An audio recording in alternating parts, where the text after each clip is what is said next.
Bueno, ¿lo están viendo ahí? Sí, sí, se ve.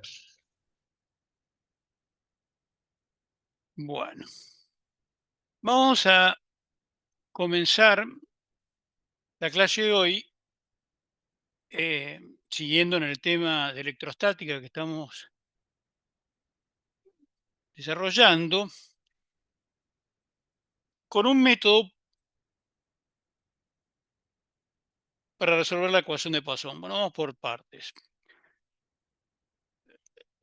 Teníamos que al campo eléctrico lo podíamos expresar como menos el gradiente de una función potencial escalar, BDR, y por otro lado, la ley de Gauss, de la divergencia de E igual a ρ sobre epsilon cero.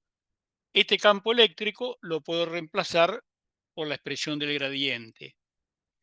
De manera que la divergencia del gradiente es lo que se llama un laplaciano. Y la ecuación que obtengo es la denominada ecuación de Poisson. O sea, el laplaciano de B es igual a menos ρ sobre epsilon cero. O sea, la densidad volumétrica de carga sobre epsilon cero. Cuando se trata de la ecuación homogénea, o sea, ρ es cero en el recinto, paso a tener la ecuación de Laplace, que ustedes probablemente hayan visto en alguna matemática, cómo resolverla. Aquí vamos a usar la ecuación de Laplace en otros contextos. En el caso electrostático, solamente voy a hacer alusión a una forma de resolverla. No voy a entrar en el detalle de resolverlo para cada sistema de coordenadas, porque eso insume mucho tiempo y es precisamente lo que no tenemos. La idea es que yo tengo un recinto como el que figura aquí. En el interior de este recinto se cumple que el laplaciano de B es cero, o sea, se cumple la ecuación de Laplace. Y como condiciones de contorno tengo los potenciales en las distintas placas. Bueno, en este caso es un problema de coordenadas cartesianas. Se resuelve mediante esta serie. Ya las funciones periódicas van sobre el eje que tiene condiciones de contorno periódicas y las exponenciales sobre el eje y en este caso que no las tiene. Eh, bueno, con las condiciones de contorno se pueden determinar los coeficientes y se obtienen soluciones como la que se muestran en la figura. Ahora bien, tenemos el potencial, la densidad volumétrica de carga, el campo eléctrico y cómo ir de uno a otro. Ya hemos visto todos estos caminos. El que nos faltaba era precisamente este. Ahora bien, tengo en un determinado recinto la ecuación de Poisson y se puede demostrar que existe solución, una solución BDR, con B tendiendo a cero para R tendiendo a infinito, y que esa solución es única. O sea, no importa el método que yo utilice para encontrarla, el problema tiene una sola solución. ¿De acuerdo con eso?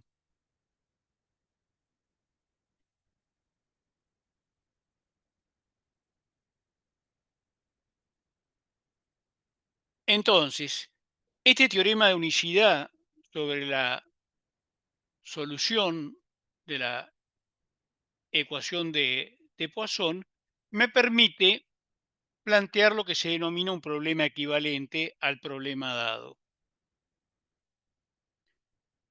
Voy a definir que un problema es equivalente a otro si se cumplen dos condiciones. Primero, que satisfacen la misma ecuación de Poisson y segundo, satisfacen las mismas condiciones de contorno. O sea, un problema que cumple estos dos requisitos, voy a poder decir que es equivalente al problema original. La idea es que tengo un problema A. Ahora enseguida vamos a plantear un ejemplo concreto.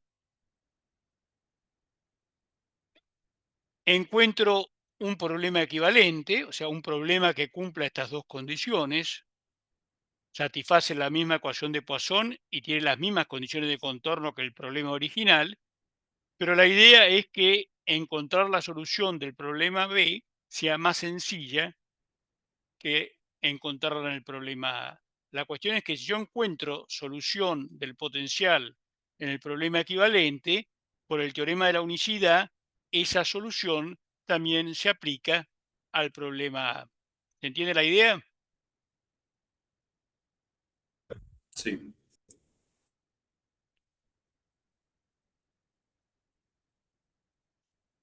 Este es un problema clásico, está en todos los libros. Tengo una carga puntual, Q, ubicada a una altura D de un plano conductor conectado a tierra. Quiero encontrar la función potencial en todo el espacio. ¿Se entiende de qué se trata el problema?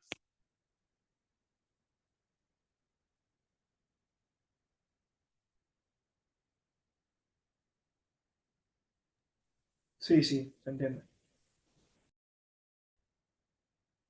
Bueno, ¿cómo resolverían este problema?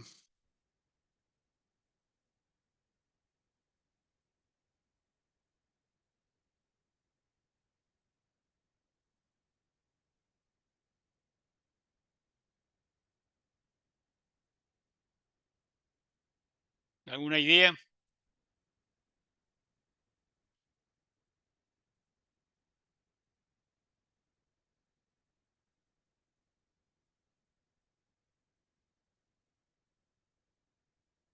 Nada.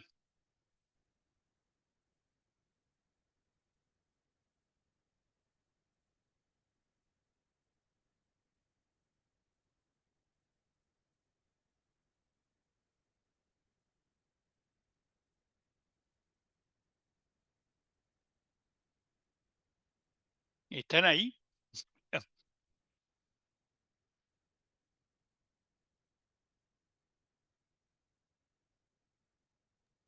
Sí, sí. Eh, Haciendo la integral. ¿La integral de quién? Ah, no, no sé.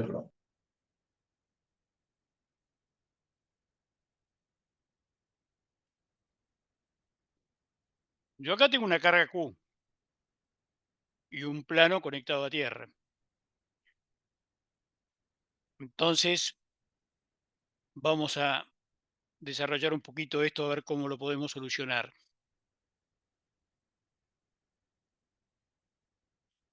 Lo que quiero hacer es resolver la ecuación de Poisson para el espacio. La densidad volumétrica de carga, en este caso, la voy a expresar, o sea, tengo una carga puntual, no tengo una densidad volumétrica. Por lo cual, lo que se hace es escribir la densidad volumétrica como Q, el valor de la carga puntual, por un producto de delta de Dirac en X en Y en Z menos D. Las dimensiones de las delta es 1 sobre distancia, por lo cual acá tengo unidades de carga sobre unidades de distancia al cubo, o sea, lo que necesito por una densidad volumétrica de carga. Entonces, la forma de expresar una carga puntual es esta. Ahora bien,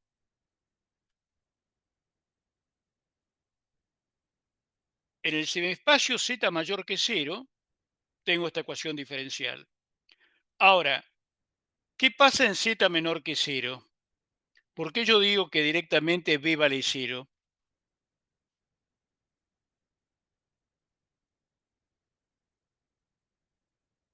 Porque por el conductor que está conectado a tierra. El conector está conectado a tierra y si no hay ninguna carga que levante el potencial, bueno, no puede levantar. Si no hay nadie que lo levante, no se puede levantar. Entonces, eso automáticamente me fija la solución en z menor que 0, ¿de acuerdo?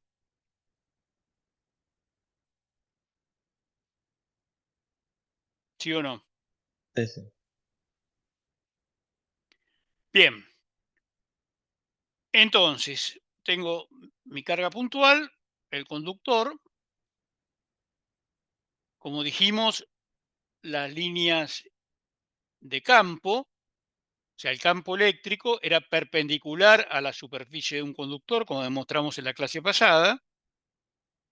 Estoy vacío conductor, o sea, dieléctrico conductor. Demostramos en la clase pasada que las líneas eran perpendiculares a la superficie del conductor. O sea que eso es algo por el estilo. Ahora bien, si yo vimos el esquema cuando hablamos del dipolo, el diagrama de líneas de campo, para el caso de una carga positiva y una carga negativa, separadas a una cierta distancia. Habíamos visto también que cuando estoy equidistante de las cargas, o sea, sobre este plano, tengo potencial cero. ¿Se acuerdan de eso?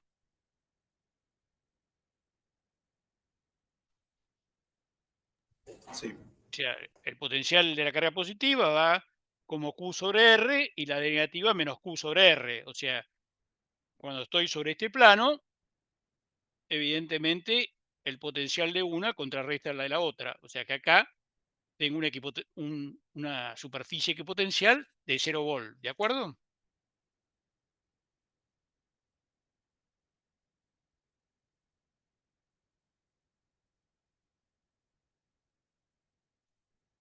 Sí, no, no, sí.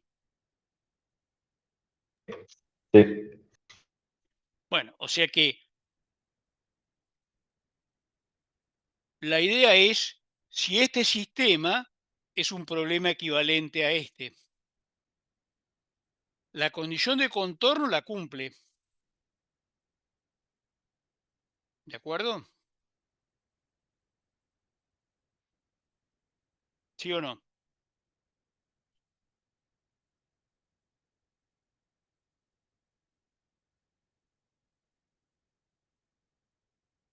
sea, sería que tenés cero de potencial en la región esa de transición entre conductor.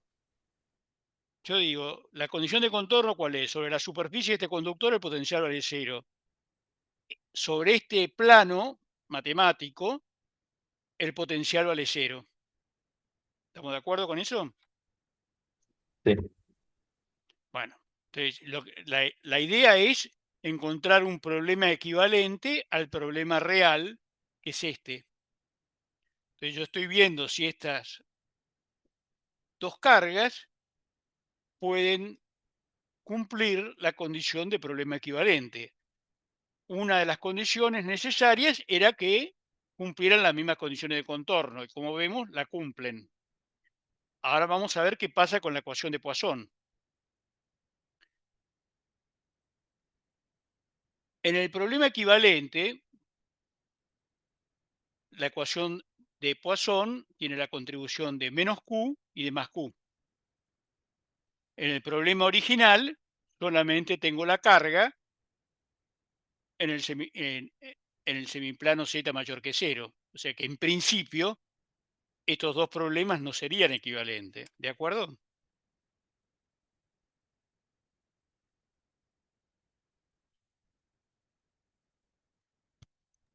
Sí. Bueno, pero ¿hay alguna forma de hacerlos que cumplan la misma ecuación?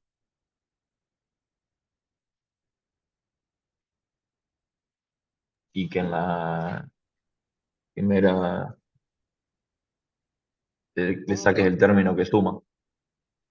O sea, si yo restrinjo la solución al semiespacio Z mayor que cero, estas delta nunca se va a disparar. Entonces, si yo coloco esa restricción, me quedan que cumplen la misma ecuación de Poisson. ¿De acuerdo?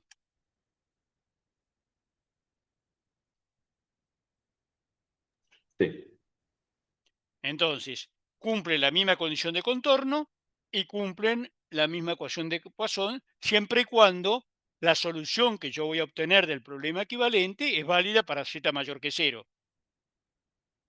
Para z menor que cero ya la encontramos en la diapositiva anterior. Dijimos que el potencial vale 0, así que ahí no me preocupa. Bueno, el potencial generado por una carga más Q y menos Q, ya sabemos cuánto vale, es este. ¿De acuerdo?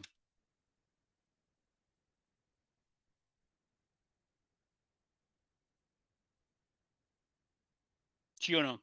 Sí, Bueno, o sea, ya tengo la solución. Lo único que me falta determinar cuánto vale la carga Q'. En principio, en la imagen anterior yo había puesto más Q y menos Q. Ahora vamos a ver si eso es efectivamente así. La idea es que para determinar Q', impongo la condición de contorno. En z igual 0, el potencial tiene que ser igual a 0. Por lo cual, de acá surge que Q es igual a menos Q'. ¿De acuerdo? O sea que la solución de este problema equivalente es esta.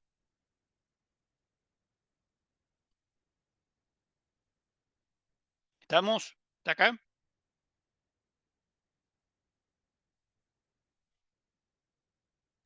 sí, Entonces, la idea es que por encima del plano, el potencial se comporta como si existiera una carga del otro lado del plano. O sea, desaparece el plano conductor y lo reemplazo por una carga del otro lado, digamos, del plano z igual a 0. Por eso se llama método de las imágenes. Es como si la carga que está en z mayor que 0 tuviera una imagen especular en z menor que 0. Esta carga imagen no existe en la realidad. Digamos, los que van a contribuir al potencial en z mayor que 0 es la carga Q y las cargas que se encuentran sobre la superficie del plano. O sea, primero, ¿ven que el plano está cargado o no?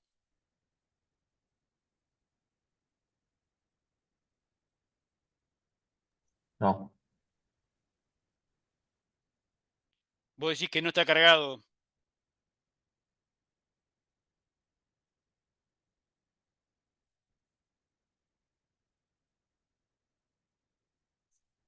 Y si estuviese Piensen lo siguiente. cargado, sí. Sí, dale. ¿Y lo hubiera cargado qué? Yo tengo un plano conductor. Por el plano conductor las cargas se pueden mover libremente. ¿Estamos de acuerdo? sí. ¿Sí o no? Bueno, el tema es que yo tengo el plano que no está conectado a ningún lado, es una cosa, pero este plano está conectado a tierra. O sea, al acercarle una carga Q, eso va a ser, digamos, ¿qué se tiene que mantener? Yo tengo el plano conectado a tierra, o sea, potencial 0. Cuando yo acerco una carga Q, ¿cuánto va a valer el potencial en el plano? Sobre el plano.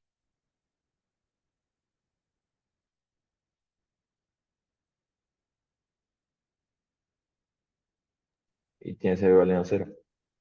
¿Perdón? Cero. O sea, el potencial sobre el plano tiene que seguir siendo 0, por lo cual eso va a exigir que haya una redistribución de carga sobre el plano.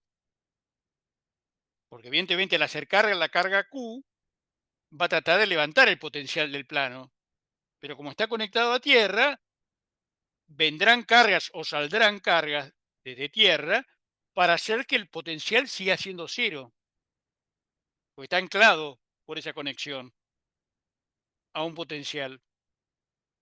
Entonces, digamos, tiene que haber una redistribución de cargas, ¿de acuerdo? Eso yo en principio no lo conozco, o sea que no podría haber planteado la integral de superficie de esa densidad de cargas porque no la conozco, no sé cuánto vale, ¿de acuerdo?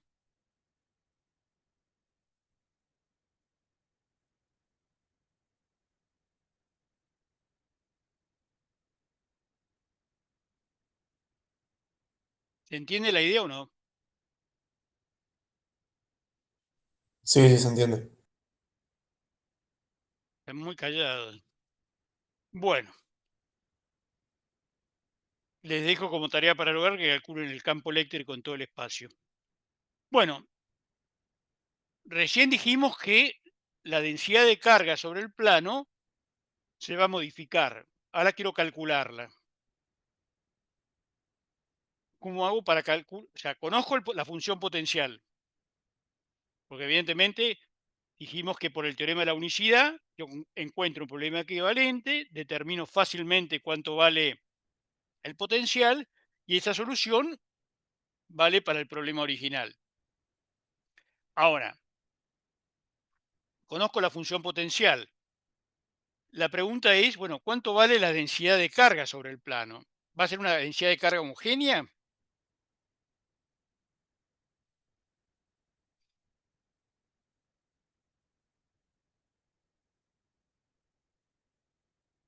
¿Sí o no? ¿Qué les parece? Sin hacer ninguna cuenta. Que Y no. no, No. Evidentemente tiene que ser mucho mayor la densidad de cargas en la perpendicular a la carga Q que si me alejo una distancia considerable de la perpendicular. Bueno, la forma de encontrar esa densidad de carga es mediante la condición de contorno que vimos en la clase pasada. El salto del vector desplazamiento normal entre el medio 2 y el medio 1 es la densidad superficial de carga. O sea, el medio 1 es el plano conductor, el medio 2 el vacío. Ahora, ¿cuánto vale D1 para esta superficie gaussiana que planteé acá?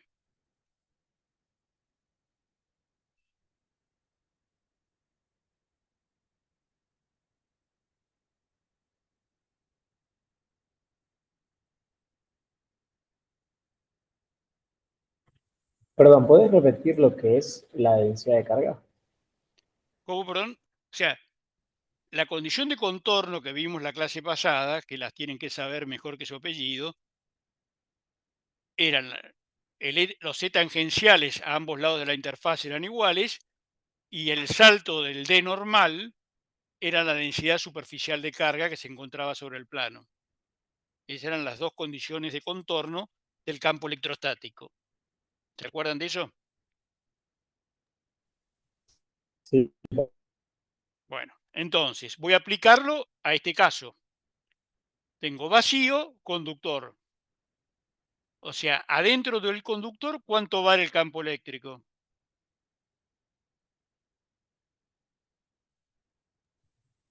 Estamos en electrostática cero. Cero. O sea, D1 normal es cero. Por lo cual, la condición de contorno me queda que D2 normal es igual a la densidad superficial de carga.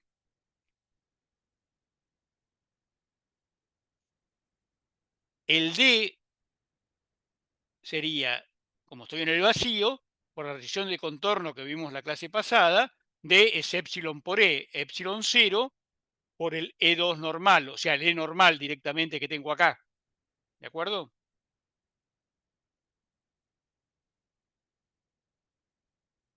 ¿Sí o no?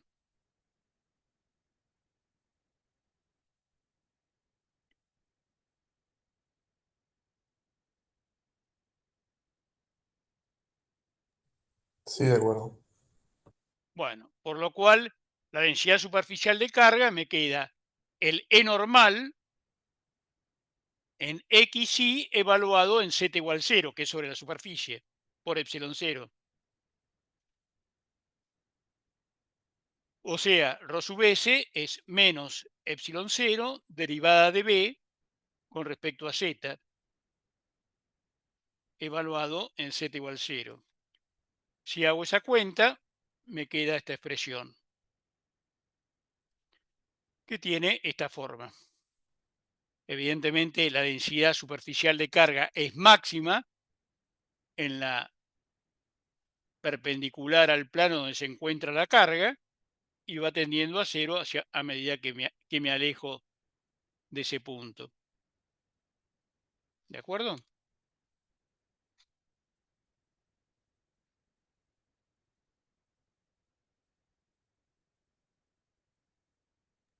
Sí.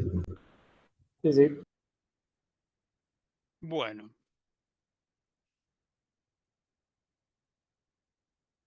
¿Cuál va a ser la carga total inducida sobre el plano? ¿Cuánto vale esto? ¿Cómo puedo calcular cuánto vale la carga total inducida sobre el plano conductor?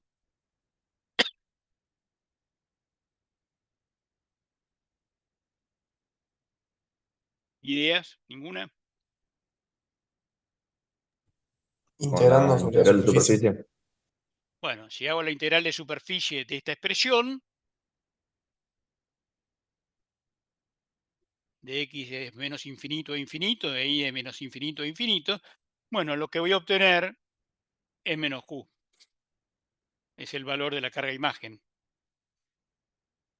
Y la otra pregunta es, bueno, ¿cuál es la fuerza con que el plano atrae o repele la carga?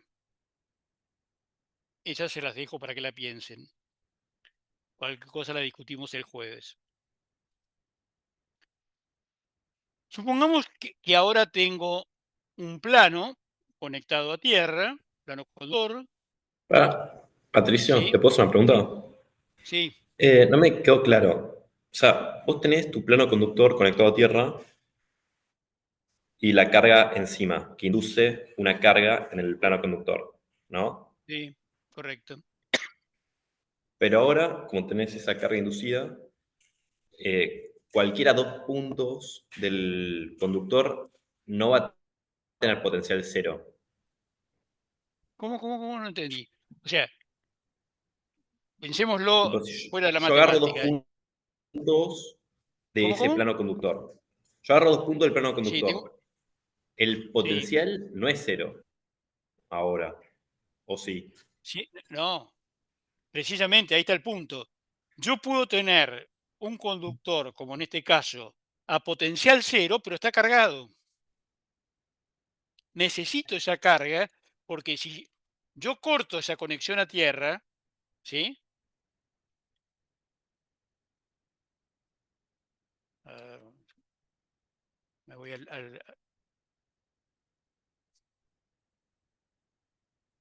yo corto esta conexión a tierra, ¿de acuerdo? ¿Qué pasa?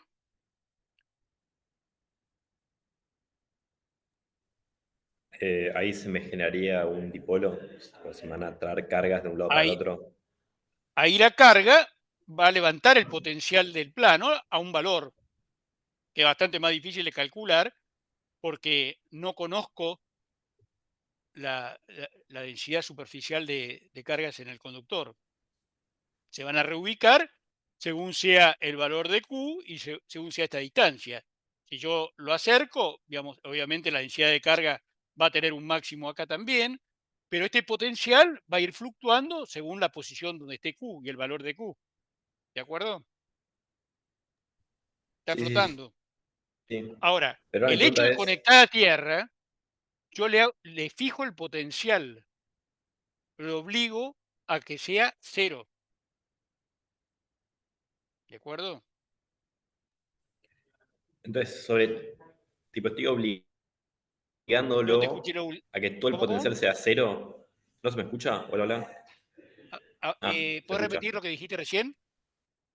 Que si ahora que tengo carga encima del conductor, el Sí, potencial entre cualquiera dos puntos va a ser es cero. siempre cero, ¿no? Y claro, por la ¿Sí? conexión a tierra. Pero tengo Precisamente, carga. sí, pero ahí está el tema. Esto pasa todos los años, o sea, todos los cuatrimestres. O sea, tienen la idea como que si está potencial cero no tiene carga. Sí, el plano está cargado. Lo que pasa es que como está potencial cero, yo tengo que estar a un potencial superior para que haya una descarga. Pero si yo me muevo entre cualquier punto de este plano, la diferencia de potencial es cero, porque estoy en un conductor. Entonces no puede haber movimiento de carga entre ningún punto porque la diferencia de potencial es cero, sobre todo el plano. Pero el Claro, plano pero está sí hay cargado. carga. Claro que tiene que estar cargado, porque insisto, si no estuviera cargado, la presencia de esta carga Q haría que el potencial, por ejemplo, en este punto se levante, que valga Q sobre R, Q sobre D, perdón. ¿De acuerdo? Y si yo levanto el potencial, pero no puede, hay una incoherencia. Esto me está diciendo que está a cero. Entonces necesariamente tienen que venir cargas de tierra para esto que trata de levantar acá, que lo haga bajar a cero. Claro, o sea, tiene una carga que contrarresta. Exactamente, tengo que contrarrestar el efecto de la carga Q. ¿De acuerdo? Si Q desaparece, listo, no hay ningún problema. Esté conectado a tierra o no esté conectado a nada. Pero el tema es cuando le acerco Q y no, si no estuviera conectado a tierra, esto le voy a levantar el potencial.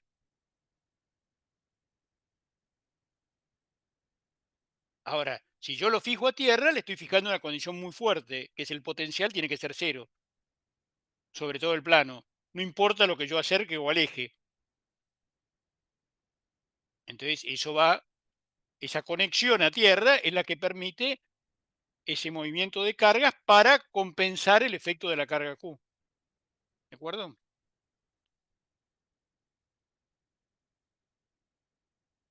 ¿Se entiende la idea?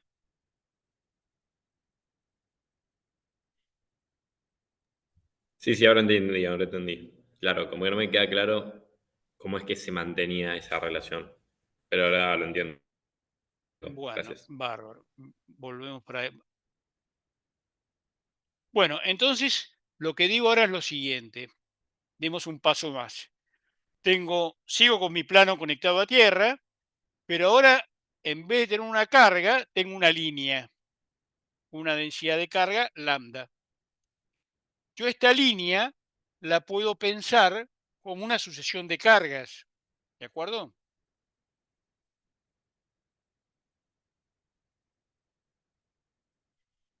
¿Sí o no? Sí. Bueno, por lo cual puedo aplicar lo mismo que apliqué para una carga puntual. O sea, del otro lado puedo reemplazar este plano. Ay, perdón, hice macana. Puedo reemplazar este plano conductor por una línea imagen. Si esta línea tenía más lambda, esta va a tener menos lambda. Y la solución vale, obviamente, sobre este semiespacio. ¿De acuerdo? Perdón, ¿podés repetir?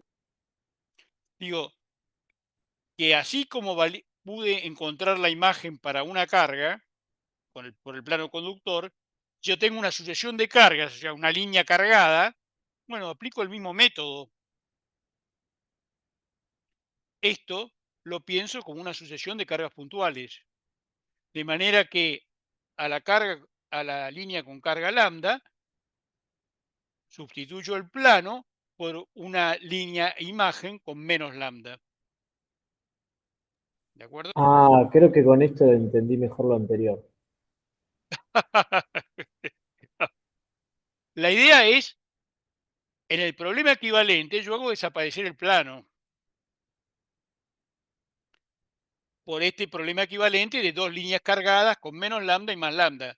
Acá Claro, el ahí plano se es entiende lo de matemático. la carga. O sea, esa carga en realidad no existe. No, es lo que lo dije No antes. existe, La claro, no carga existe en imagen ese en la lugar realidad físico. no existe. Es una herramienta matemática esta para encontrar la solución. La realidad es que sobre este plano va a aparecer una densidad de cargas. Antes tenía una densidad que era un máximo en donde estaba la carga. Ahora, al tener toda una línea cargada, va a ser la figura que teníamos antes, pero extendida en la dirección de la línea. ¿De acuerdo? Va a ser más Claro, complicada. te va a quedar como una cordillera. Claro, como si fuera esa especie de gaussiana, por llamarlo de alguna forma, pero extendida sobre el eje perpendicular a la pantalla. ¿De acuerdo? Ahora, más tarde, Franco, que es otro de los ayudantes, les va a resolver un problema de la guía que trata precisamente sobre esto. Si yo considero conductores que tienen un radio pequeño comparado con la distancia d, puedo suponerlos como esta aproximación de líneas. Si el radio es muy grande o el orden de d, bueno, ahí la cosa se complica, la imagen no es tan sencilla. En la guía tienen varios problemas de imágenes, son problemas muy sencillos, y no vamos a avanzar mucho más sobre este tema porque simplemente para mostrarles la idea del método, eh, digamos, y lo vamos a volver a reencontrar cuando hablamos de antenas al final del curso. El único problema que tiene este método es que no me dice cómo encontrar el problema equivalente. Me dice las condiciones que tiene que cumplir para ser equivalente, pero no me dice, no me da la receta de cómo se encuentra el problema equivalente. Eso tengo que encontrarlo yo. ¿De acuerdo?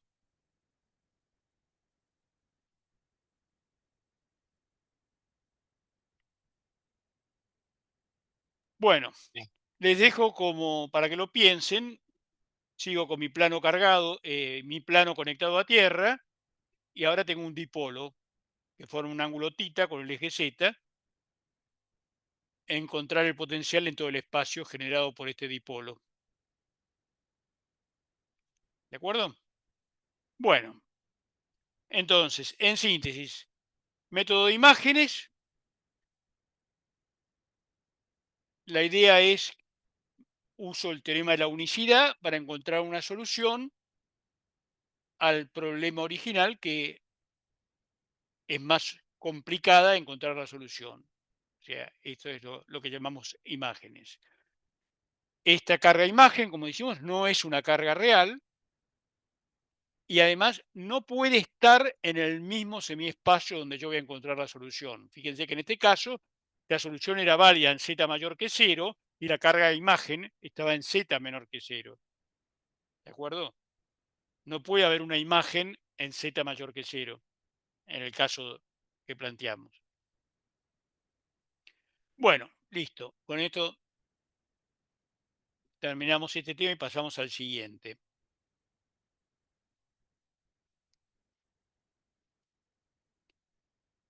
Vamos a hablar de energía. Supongamos que tengo una distribución de carga, ρ, y quiero traer una carga desde infinito hasta este punto, hasta un punto P. Disculpa, no estás compartiendo.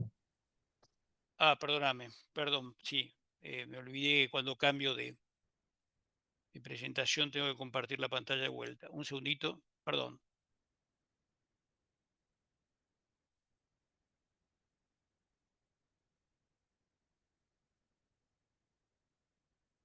Ahí está.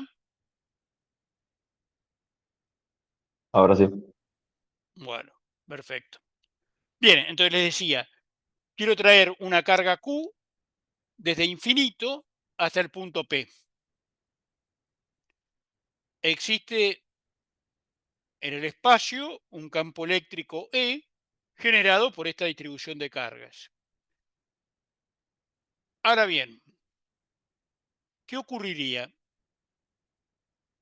Supongamos que yo traigo la carga Q, obviamente va a aparecer una fuerza eléctrica, que es Q por E, que atraería, en este caso Q es positiva, atraería esta carga hacia donde está la densidad de cargas, ¿de acuerdo?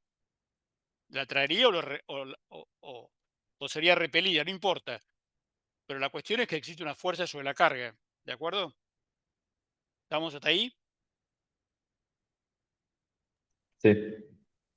Bueno, si existe una fuerza, ¿qué le pasa a la carga?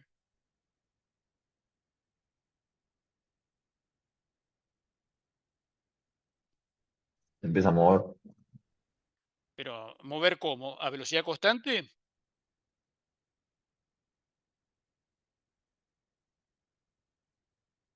No, pues tendría aceleración. acelera, fuerza igual a masa por aceleración. Si yo la dejo, la carga acelera, pero eso va en contra de la hipótesis electrostática.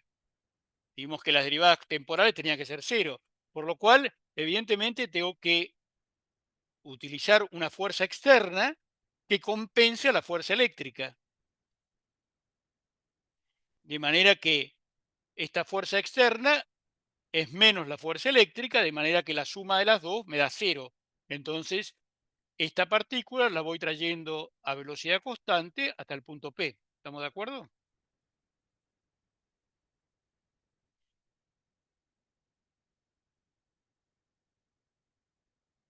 ¿Y cómo adquiere la velocidad inicial la carga? Porque la estoy trayendo yo.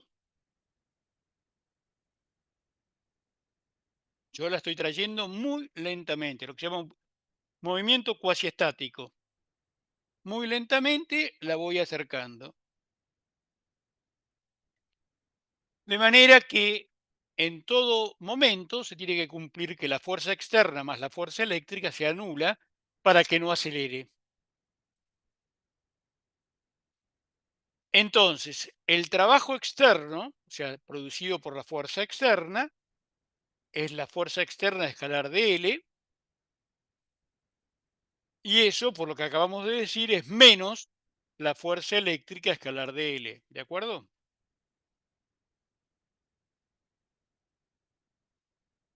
La fuerza eléctrica es Q por E.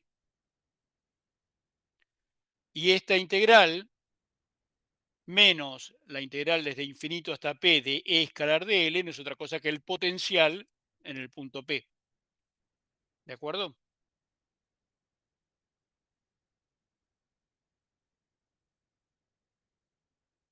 Sí.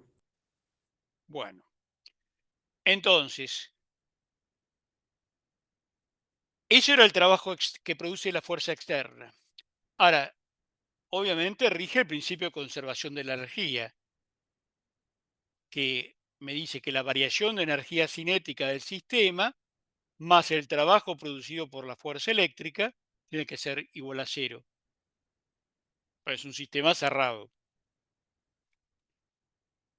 Entonces, la variación de energía electrostática va a ser la energía electrostática en el punto P menos la energía electrostática en el infinito. Y eso va a ser igual a menos el trabajo eléctrico. ¿De acuerdo?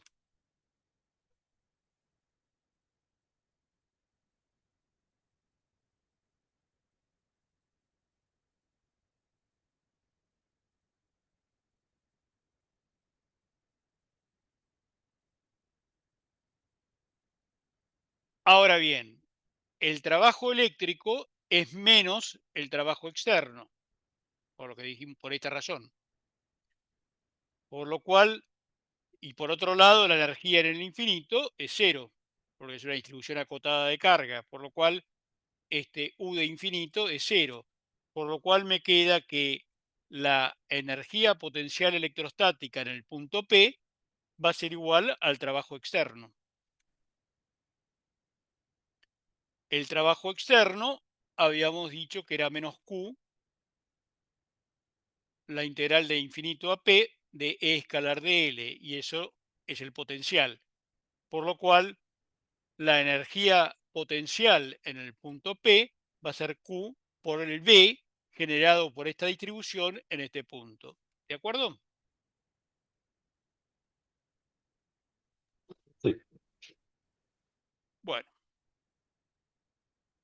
supongamos que quiero armar una distribución de cargas y voy a ir trayendo cada una de estas cargas desde el infinito hasta determinadas posiciones. Traigo la primera carga. ¿Qué trabajo tengo que hacer para traer la primera carga?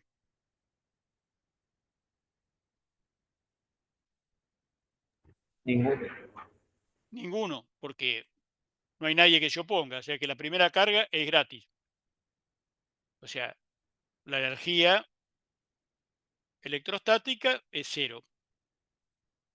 Ahora traigo la segunda, pero al traer la segunda, tengo el potencial que generaba la primera. Por lo cual ahora sí tengo que hacer un trabajo para traer esta carga a velocidad constante, y ese trabajo que yo estoy haciendo va a quedar almacenada en esta distribución de cargas. La energía potencial electrostática en la carga 2 va a ser Q2 por el potencial generado por Q1 en la posición de 2, o sea, R12. ¿De acuerdo? Sí. Traigo la tercera. La tercera va a tener que hacer frente Q3 al potencial generado por 1 en la posición 3, más el potencial generado por 2 en la posición 3. O sea que la energía U sub 3 tiene esta expresión. De manera que para armar todo el sistema de cargas, tengo que sumar U2 más U3. ¿De acuerdo? U1 no está porque dijimos que no tenía que hacer ningún trabajo para traer U1, para traer la carga 1. De manera que si lo expreso como una doble suma, sería la suma desde i igual 1 hasta 3. Tengo los pares Q sub i, Q sub j, y en la segunda suma pido que j sea mayor que i para evitar contar el mismo término dos veces. ¿De acuerdo? Sí.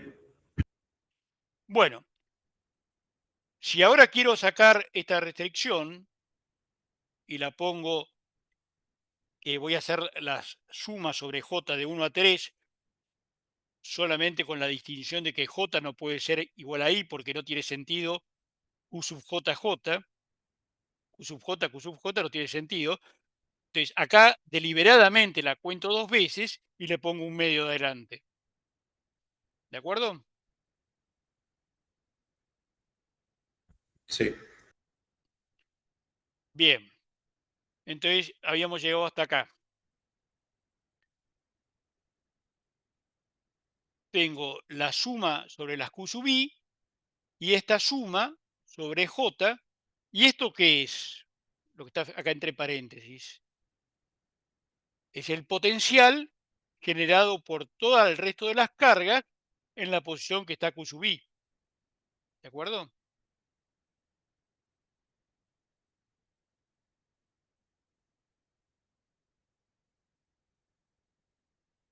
¿Sí o no? Sí, sí. Bien. Ahora, perdón. Entonces, la energía electrostática de este sistema me quedó expresada de esta forma. Ahora, si yo quiero pasar a una distribución continua de cada carga puntual Q, paso a ρ diferencial de volumen y la suma de los Q sub i, B sub i, donde B sub i era el potencial generado por todas las cargas salvo la iésima, paso a una integral sobre el volumen que ocupa la distribución de cargas de ρ por B. ¿De acuerdo?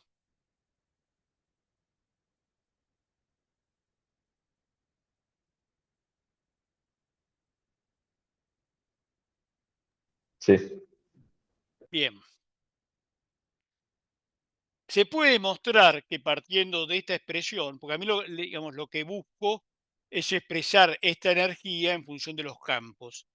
No lo voy a demostrar por un problema de tiempo nada más, que esta misma expresión se puede llevar a esta, donde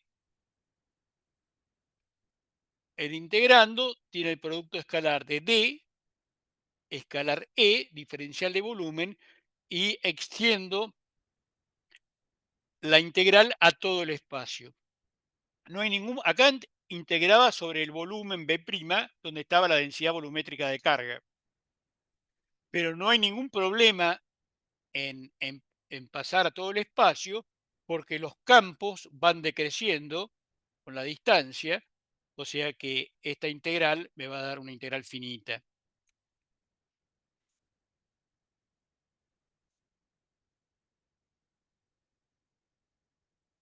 Lo que está en el integrando es lo que se llama la densidad de energía, en este caso densidad de energía electrostática por unidad de volumen, ya Joule sobre metro cúbico, ya un medio de D escalar E es la densidad de energía electrostática.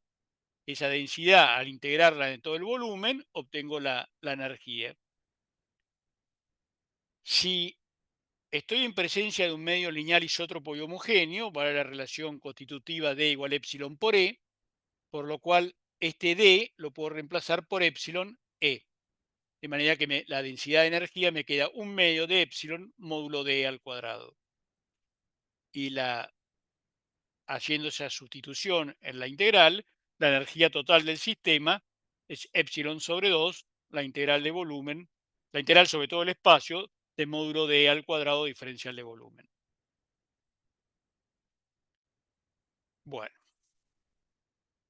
si ahora tengo un dieléctrico, ¿se acuerdan que habíamos visto en la clase pasada que D, la definición de D me llevaba a que era epsilon 0E más P? O sea, reemplazo esto en el integrando y entonces me quedan dos integrales. Obviamente, acá tengo la suma de dos términos. ¿De acuerdo? El significado físico de la primera integral es el trabajo que yo tengo que hacer para armar esta distribución de cargas en el vacío. ¿De acuerdo? Armo esa distribución de cargas que me genera ese campo. Y el segundo término, ahora que aparece el vector polarización, es la energía que invierto para polarizar el dieléctrico. ¿De acuerdo?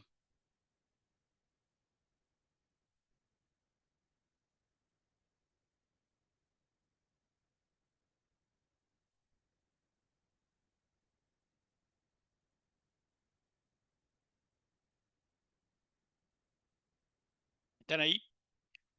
Sí, sí, perfecto. Bueno, vamos a aplicar esto al caso de un capacitor, que lo habrán visto en física 3. Tengo dos placas conectadas a una batería. Tengo la expresión de la energía en función de la densidad de carga y el potencial. El potencial es constante sobre cada una de las placas. Sería un medio de V1 por la integral sobre la superficie 1 de la densidad superficial de carga diferencial de superficie más un medio de V2, la integral sobre la superficie 2, o sea, sobre la otra placa, de ρ sub S2. Bueno, evidentemente una me va a dar más Q, la otra menos Q, por lo cual llego a la expresión de un medio de Q por la diferencia de potencial entre las placas 1 y 2. Si Q lo reemplazo por la definición de la capacidad, obtengo la expresión un medio de C por la diferencia de potencial al cuadrado. Esto lo doy por, obviamente lo han visto. Vamos ahora a introducir algo nuevo. Supongamos que tengo N conductores cargados en equilibrio estable. Hay un teorema, lo cual no vamos a entrar en detalle, que se denomina el teorema de Earnshaw, que afirma que si tengo un conjunto de conductores cargados en equilibrio, necesito que estos conductores estén sometidos a vínculos mecánicos, porque el sistema, si no, obviamente habría atracción y repulsión entre los conductores y el sistema se desarmaría. ¿De acuerdo? ¿Se entiende la idea? Sí.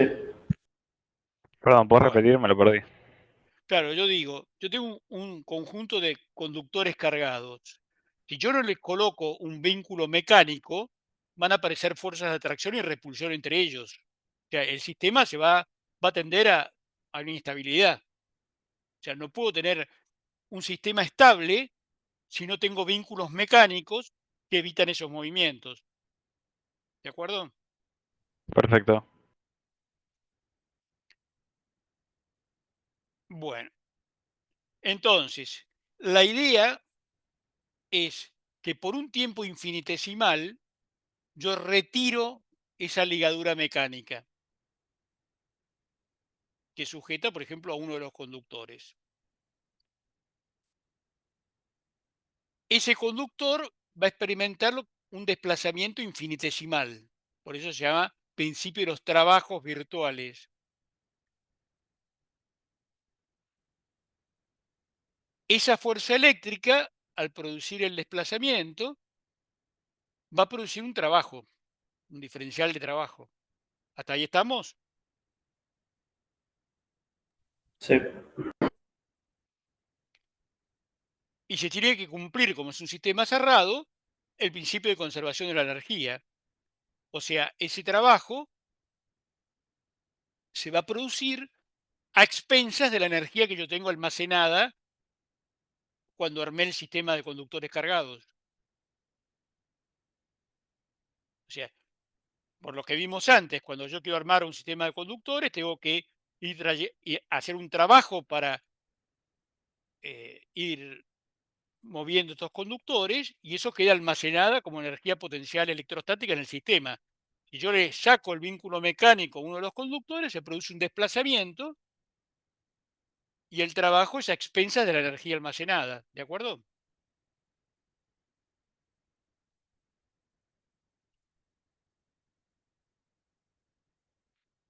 Entonces, tengo dos posibilidades. El desplazamiento virtual lo voy a hacer a carga constante, un sistema aislado, o a voltaje constante. Analicemos el primero, que es el más sencillo.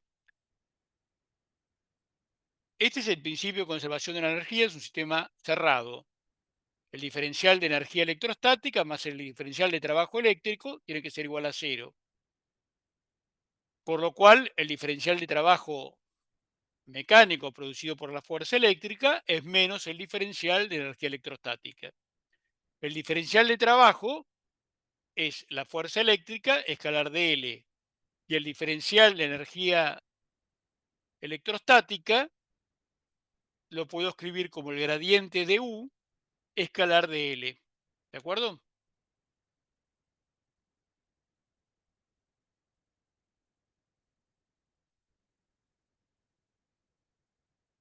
Por lo cual, reemplazando en la expresión anterior del principio de conservación de la energía, me queda que la fuerza eléctrica es menos el gradiente de la energía potencial electrostática almacenada en el sistema para carga constante. ¿De acuerdo?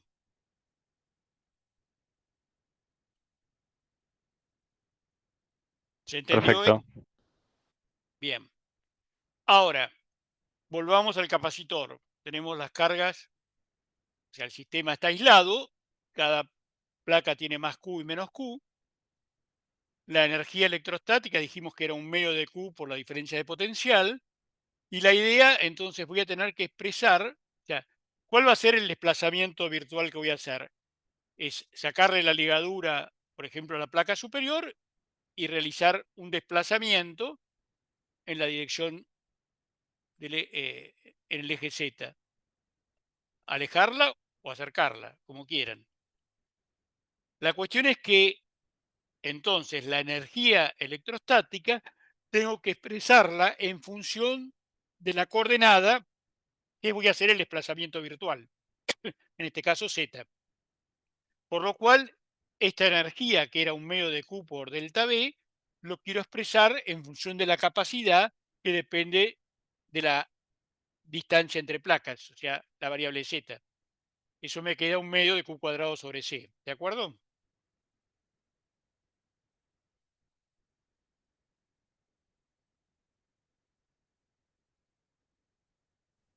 Perfecto. Bueno, la capacidad es epsilon 0 por el área de las placas sobre Z, por lo cual la energía me queda de esta forma. Como es un sistema cerrado, la fuerza es menos el gradiente de la energía electrostática, o sea, y de ese gradiente lo único que va a actuar es la derivada con respecto a Z. con respecto a X y con respecto a Y es 0, por lo cual me queda menos la derivada con respecto a Z de esta expresión.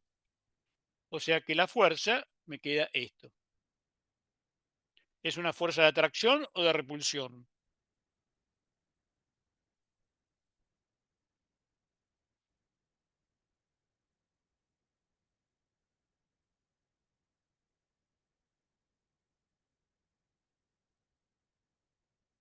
¿Qué les parece? ¿Qué esperan que sea? ¿De atracción o de repulsión? Atracción. Pero además de, mirando la expresión del resultado, ¿por qué digo que es atracción? Por el menos. Por el signo menos, o sea, evidentemente tiende a hacer este movimiento. Ahora, ¿qué pasa cuando tengo los conductores a un potencial constante?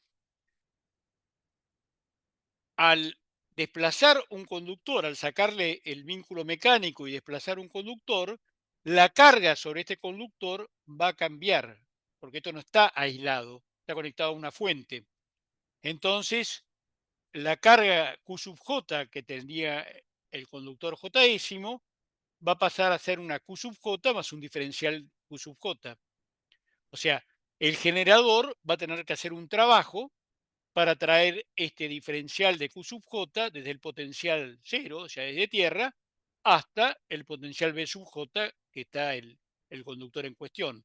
Por lo cual, a la ecuación anterior tengo que agregarle el trabajo producido por las baterías.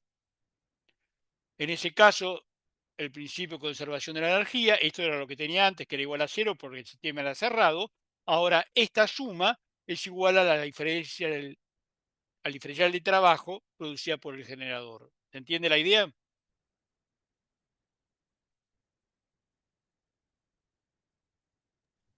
Perdón, Sí. entonces ya no da cero eso. ¿Cómo? ¿Ya no da cero eso? No, no tiene por qué dar 0.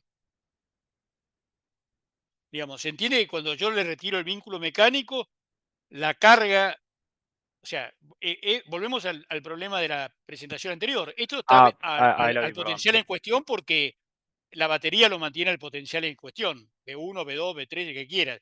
Al mover esto, el resto del sistema va a, a tratar de modificar ese potencial, pero como está B1 anclado, tiene que traer o sacar cargas del conductor para mantener el potencial. O sea, es este trabajo extra que tengo que considerar debido al generador. ¿De acuerdo? Perfecto, no No había es visto. aislado porque hay movimiento ¿Cómo, de cargas, cómo perdón? que no es aislado porque hay movimiento de cargas porque estás cambiando el Claro, potencial. digamos, no está aislado porque está conectado a un generador, digamos, y este, digamos, va a traer cargas al conductor o las va a sacar, no importa lo que fuere, pero digamos, tiene que mantener el potencial en cuestión. Esa es la condición firme. Entonces, evidentemente, esto está actuando como si fuera una bomba de cargas. Las saca o las pone, digamos, pero esto va a ser, al moverlo, va a variar la carga que tiene el conductor en cuestión. Entonces, la conservación de la energía, que tenía solamente estos dos términos, tengo que agregarle el trabajo generado por los generadores. Bueno, es una demostración un poco larga, por lo cual no la doy, y a lo que se llega es una expresión muy parecida a la anterior. La fuerza es el gradiente de la energía electrostática, pero ahora sin el signo menos. O sea, la fuerza eléctrica es el gradiente de U a B constante. Entonces tengo los dos casos. A Q constante es menos gradiente de U, a B constante es gradiente de U. ¿De acuerdo? Sí. Bueno, les dejo para que hagan el caso de el que está planteado ahí del capacitor conectado a la batería B sub 0. Una Volvamos consulta. a... Sí. ¿Esto sirve para hallar la energía almacenada en un sistema o para qué sirven estos trabajos virtuales? Esto sirve para calcular las fuerzas eléctricas que aparecen en un sistema. Ok, pero en realidad esa Digamos, fuerza las eléctrica está fuerzas, compensada con la mecánica. obviamente, las fuerzas, pero insisto, o sea, el principio de trabajos virtuales es un principio de mecánica racional. Digamos, así como existe la energía potencial gravitatoria, yo levanto un objeto, bueno, tengo que hacer un trabajo en contra del campo gravitatorio y ese trabajo queda almacenado como energía potencial gravitatoria. Acá es lo mismo con la eléctrica. Para armar un sistema de cargas, yo tengo que invertir una cantidad de trabajo que queda almacenado como energía potencial eléctrica, electrostática. ¿De acuerdo? Entonces, cuando yo saco el vínculo mecánico, ese conductor va a producirse un desplazamiento virtual. Y ahí, mediante ese desplazamiento virtual, puedo calcular la fuerza eléctrica que ejerce el sistema sobre una parte de de los conductores del sistema. ¿De acuerdo? Perfecto, gracias. No. Bueno, volvemos a nuestro dipolo conectado en un campo eléctrico. Por lo que dijimos, la energía electrostática sería Q por B, o sea, tengo la carga Q por el potencial en el punto 1, la carga menos Q en el punto 2. De manera que este diferencial de potencial lo puedo escribir como el gradiente de la función potencial escalar de R. O sea, me queda Q delta R escalar delta B.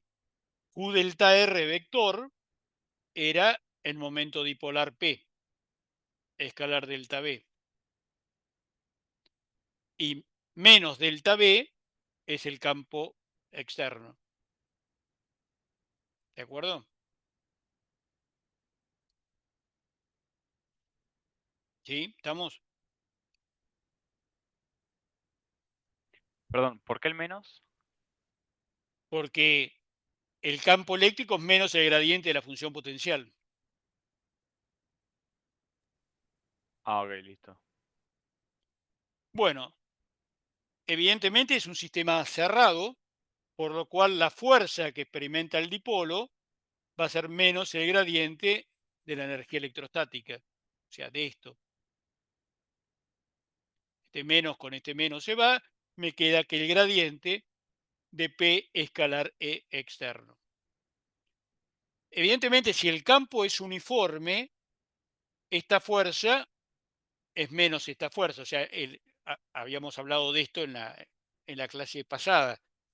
Pero ahora, si el campo no es uniforme, va a haber un desplazamiento del dipolo. Y ese desplazamiento se calcula mediante esta expresión. Si la densidad de momento dipolar por unidad de volumen P o el P minúscula, digamos, fuera en función de la posición, la cuenta correcta es hacer P escalar gradiente aplicado al campo exterior. Pero eso no importa demasiado. Los problemas que están en la guía los pueden solucionar directamente con esta expresión. Bueno, vamos a este problema típico. Tengo un capacitor con un bloque dieléctrico, en este caso es a carga constante, es el problema 12A, y quiero calcular si actúa alguna fuerza sobre este dieléctrico. ¿Se entiende la idea? Sí, Bueno, y lo vamos a hacer vía energía, obviamente. Entonces, la energía electrostática del sistema, por lo que vimos antes, era epsilon sobre 2 módulo de E al cuadrado diferencial de volumen.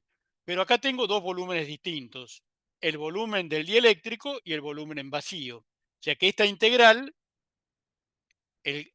la voy a dividir en dos integrales, porque obviamente el epsilon va a ser epsilon acá, epsilon 0 en vacío.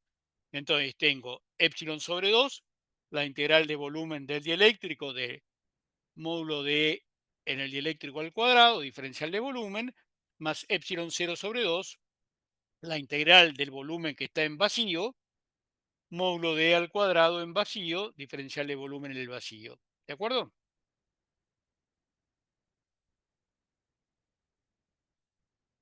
¿Sí o no? Sí. Bien. Ahora, aquí tengo un corte. Voy a llamar X a esta distancia. A es el largo de la placa, D la separación y B el ancho. Obviamente la distancia D es mucho menor que A y que B. Por lo que vimos en la clase pasada, aplicando las condiciones de contorno a esta interfase dieléctrico vacío, tengo que el campo tangencial 1 tiene que ser igual al campo tangencial 2, igual a E. ¿Estamos de acuerdo?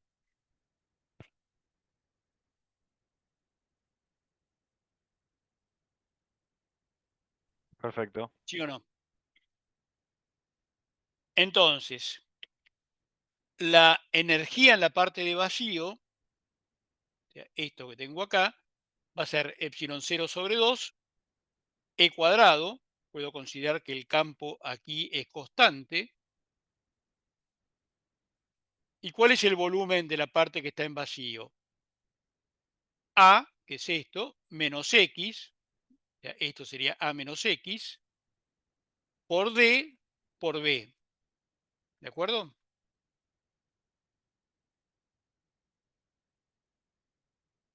Perfecto. La parte de dieléctrico sería epsilon sobre 2, E cuadrado, por X, por B, por D.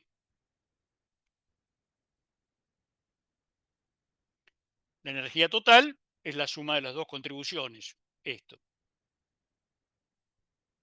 Todavía no sé cuánto vale el campo E. Para encontrar el campo E, vuelvo a las condiciones de contorno y aplico el salto del D normal. D normal 2 menos D normal 1 igual a ρ superficial.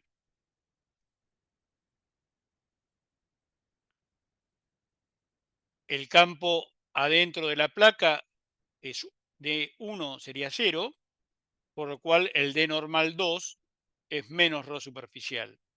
¿De acuerdo?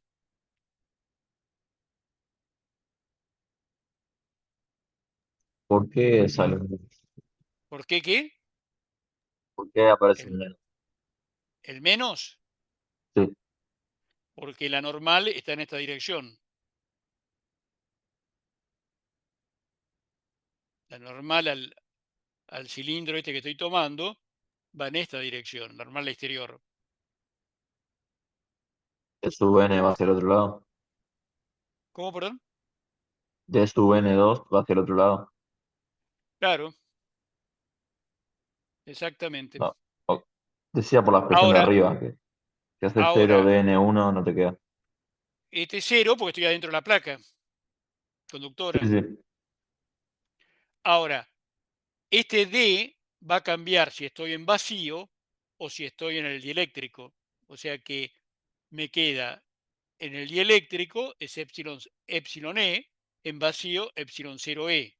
Por lo cual voy a tener epsilon E igual a un ρ de superficie en el dieléctrico y epsilon 0E un ρ de superficie en el vacío. ¿De acuerdo?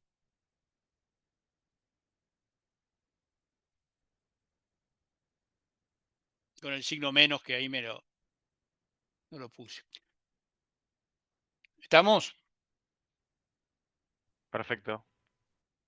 Bueno, entonces la carga total que va a haber sobre esta placa va a ser el ρ de superficie en el dieléctrico por la superficie del dieléctrico más el ρ de superficie en el vacío por la superficie del vacío.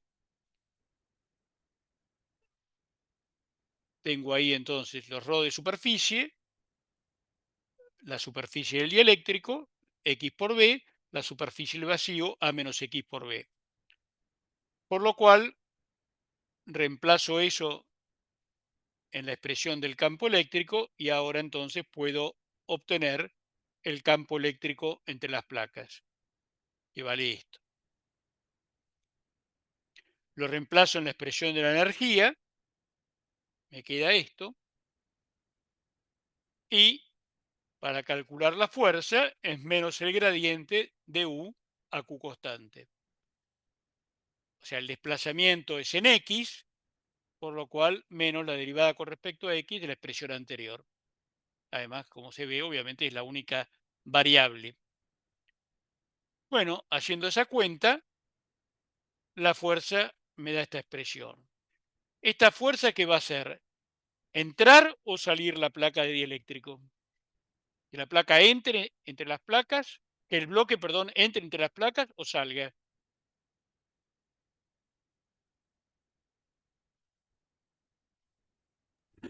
Que entre, Porque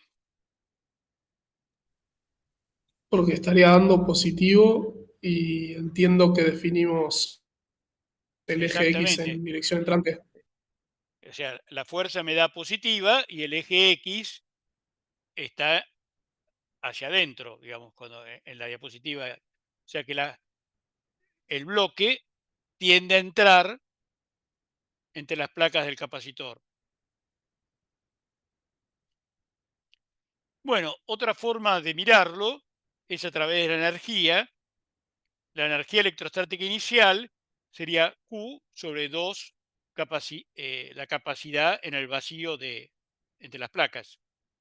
La energía final va a ser Q sobre 2C, pero el capacitor con todo el bloque adentro. O sea, la capacidad con el bloque adentro entre las placas es el epsilon relativo del bloque dieléctrico por la capacidad en el vacío, por lo cual me queda que es la energía inicial sobre epsilon relativo. O sea, la energía del estado final es menor que la energía del estado inicial, por lo cual evidentemente eso me dice que el bloque tiende a entrar. ¿De acuerdo?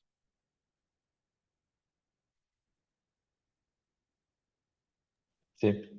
Si epsilon relativo es mayor que ¿Perdón? 1, ¿no? Ahí te Si escuché muy epsilon, bajo. si epsilon relativo mayor que 1, ¿no? El epsilon relativo siempre es mayor que 1.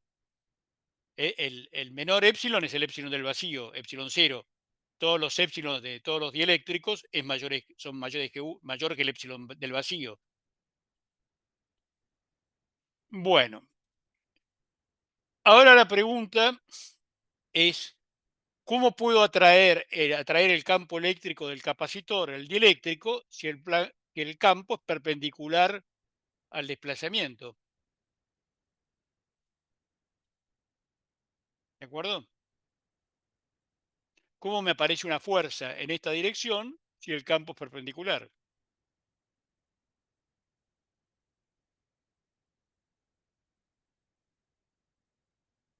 ¿De acuerdo? Si hay una corriente, No, no puede haber corriente porque estamos en electrostática.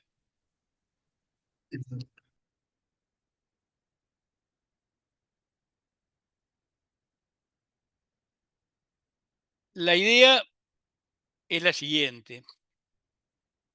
Fuera de las placas, el campo no es uniforme. Ya tengo el efecto de borde. Entonces, si este es el dieléctrico, evidentemente lo va a polarizar y sobre cada molécula del dieléctrico va a aparecer, acá el campo eléctrico es tangencial a la línea de campo. O sea, me aparece esta componente tangencial y esta componente en la dirección X. Sumando todas esas componentes, esta es la fuerza que me hace entrar el bloque dieléctrico entre las placas. ¿De acuerdo?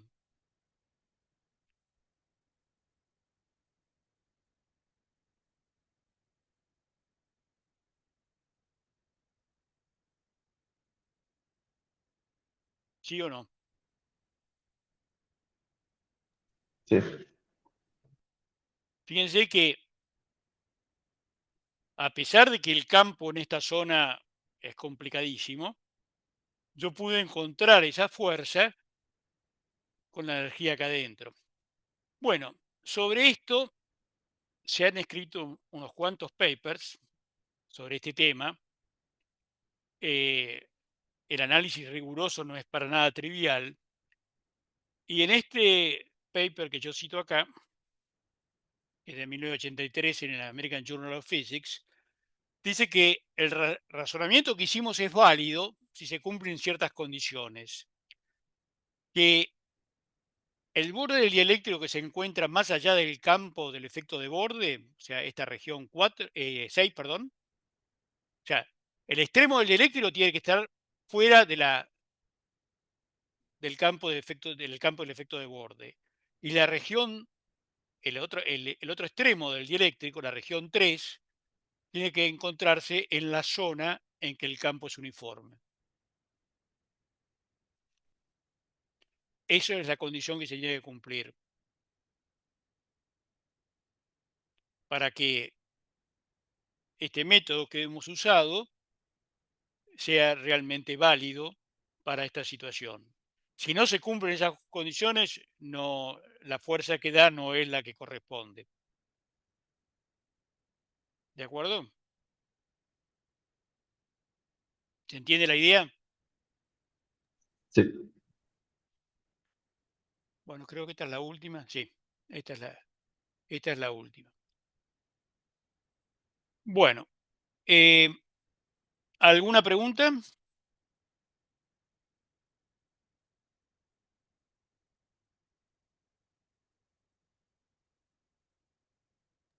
No. Ahora les van a explicar un problema que yo les comenté de los... Esperar que yo le dije a Franco que se conectara a 6:30.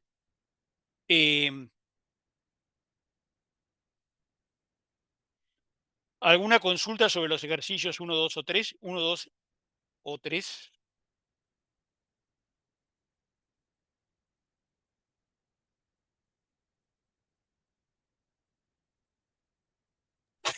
No, por ahora.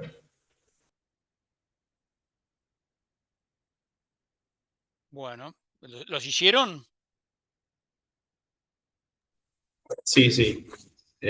Por ahí lo que más, o sea, el que más me llevó a pensar era el 3B, que lo que había que plantear es que o sea, ese tenía dos Pero dieléctricos te distintos. escucho muy mal. Perdón, ¿a qué problema te estás refiriendo? El 3B A ver, pero déjame llegar porque ya a esta altura ni me acuerdo quién es quién. 3B, sí. eran, eran dos placas circulares. Paralelas, circulares. Sí, Sí, ahí lo que había que plantear era que el D es el mismo para las dos, para los dos claro. dieléctricos. Exactamente. Esa es la ventaja del vector D. Digamos, cuando tengo dieléctricos, poder trabajar,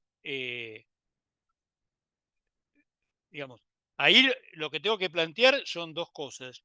Una es la diferencia de potencial entre las placas. ¿De acuerdo? Sí, Evidentemente, el campo eléctrico en cada zona va a ir cambiando. Pero lo que tengo son las condiciones de contorno del vector D.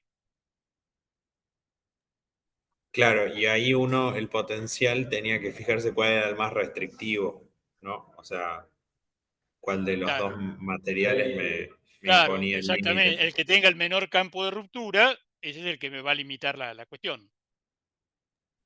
Ok, perfecto. O sea, evidentemente, en este caso es el aire. ¿Mm? Pero, digamos, la idea es que, o sea, ustedes en física 3 no hicieron ningún problema con dieléctricos. E hicimos, pero no con el vector D. Claro, no entiendo cómo se maneja, pero con la carga de polarización, ¿vieron cargas de polarización? No. Entonces, ¿cómo hacía? Porque, digamos, el tema es que si no tengo el vector D, dependo de las cargas de polarización para calcular el campo eléctrico. ¿Se dan cuenta? Me Nos parece que daban planteamos, el Ahí éxito relativo, hablaron dos, perdón. que nos daban el éxito relativo, esa polarización relativa. El épsilon relativo, claro, pero digamos, pero para usar el épsilon relativo necesitas el vector D. Digamos, o bueno, sea, pero lo no que, hay, ¿Perdón?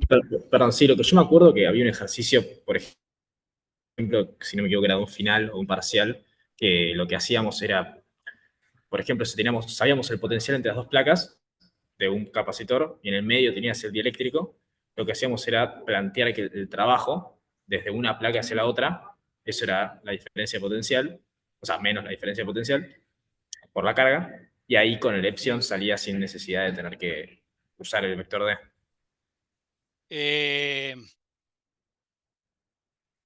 Más o menos. Bueno, está bien. No objeto, pero digamos, eh, es un poco rebuscado para mi gusto, pero bueno, eso depende de ver lo tuyo. Bien, ahí empezó. Bueno, el problema dice así, se tienen dos cables paralelos separados a una distancia de 2D sobre un plano de tierra. O sea, esto es B igual 0. Y lo que queremos calcular es la capacitancia por unidad de longitud. La capacidad por unidad de longitud. Bueno, lo primero que vamos a hacer es, vamos a reemplazar el plano de tierra por dos cargas imágenes. Ya estuvieron viendo lo que es la técnica de imágenes que se usa justamente para esto. Cuando uno tiene problemas en donde hay planos de tierra, se reemplaza el plano de tierra por cargas imágenes adecuadas. O sea que este punto va a seguir estando a B igual 0, pero agregamos dos, serían cables imágenes. Bueno, y ahora hay que ver el tema de las cargas. Yo como acá nos interesa todo por unidad de longitud, voy a decir que el primer cable se caracteriza por una carga por unidad de longitud Q sobre L. Esto es un dato mío, no importa el valor exacto, es alguna carga y alguna longitud característica. El segundo va a tener menos Q sobre L. También así forman, digamos, para calcular la capacidad general, uno tiene la carga opuesta que el otro. La imagen del primero va a ser también va a ser negativa, menos Q sobre L, y la del segundo va a ser del signo opuesto, o sea, va a ser positiva, Q sobre L.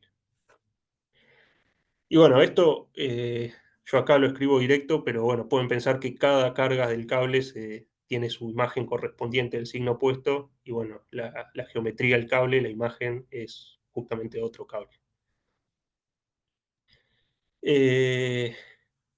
Bien, dicho eso, lo que queremos calcular entonces es esta C sobre L, que la vamos a poder escribir como Q sobre L por B, donde B es la diferencia de potencial entre los cables. Bueno, B, ¿cómo lo vamos a escribir? ¿Puedo hacer una consulta? Sí, ¿Vos te diste cuenta sí, que la sí. imagen son dos cables? Porque la imagen de uno sería un cable, entonces por el principio de superposición serían los dos. Sí, podés pensar que cada carga puntual que compone al cable va a tener reflejada otra carga del signo opuesto y separada 2H.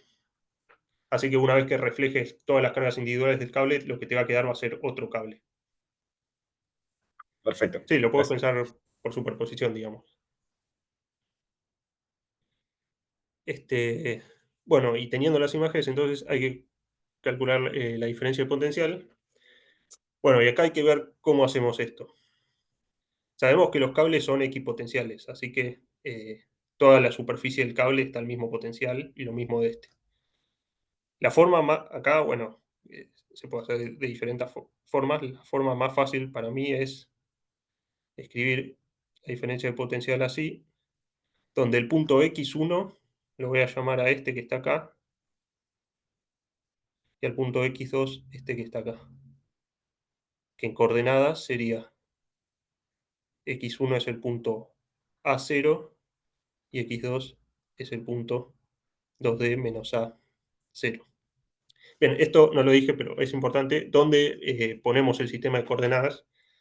Obviamente el resultado final no puede depender de dónde elija el origen de mi sistema de coordenadas. Yo lo puse en el centro del cable 1, o sea, este lo llamé cable 1, este cable 2, a la imagen del primero cable 3 y a la imagen del segundo cable 4.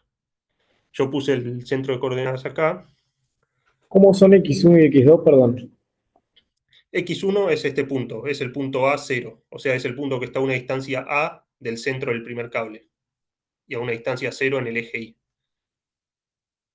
Es decir, el sistema de coordenadas de mi problema va a estar montado en el primer cable. El centro del cable va a ser el 0 de coordenadas, la distancia horizontal X, la vertical Y. Claro, A es una distancia. A es el radio de los cables. Ah, ok. Sí, o sea, esto tiene que ser un punto sobre la superficie, cualquiera, porque es un equipotencial. Yo lo voy a elegir este que está acá. Y en el 2 lo mismo. O sea, 2D menos A, fíjense que es la distancia entre los dos centros menos el radio del segundo cable, o sea, es el punto sobre el borde que está sobre la misma recta que este, sobre el eje X. Ahí todos de acuerdo. Entonces, esta diferencia de potencial, que es la que me interesa calcular para sacar lo que me pide el problema, bueno, como es un problema electrostático, lo puedo sacar haciendo la integral de línea del campo eléctrico total. O sea, este campo eléctrico va a ser el campo eléctrico dividido a los 4 cables. Bueno, y acá está bien, ya elegimos los puntos entre los que vamos a calcular el potencial. Lo que hay que elegir ahora es el camino que vamos a seguir para hacer esta integral. Y acá voy a hacer...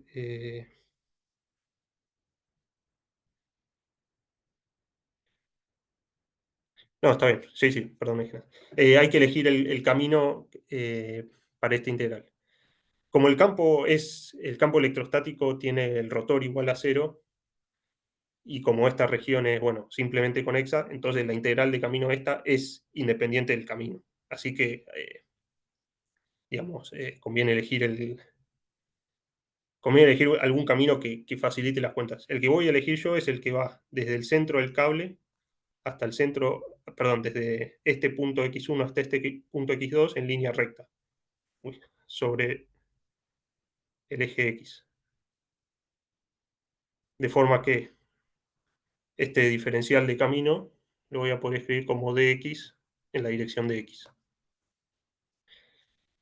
¿Hasta ahí bien? O sea, tenemos que calcular esta diferencia de potencial. Esa diferencia de potencial sale de hacer una integral de camino, y el camino, bueno, esta integral es independiente del camino. El camino que voy a elegir es este que está acá, que tiene el dl en dxx, el Perdón, y igual a ¿te hago una 0. pregunta?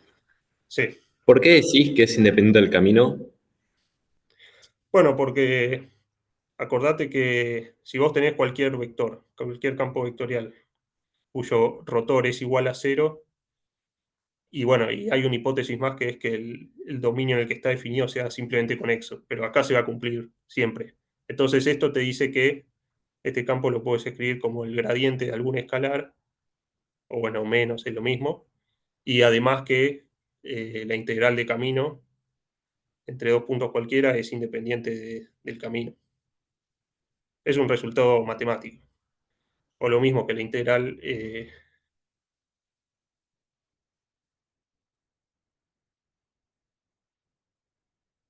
o sea, estas tres cosas son equivalentes.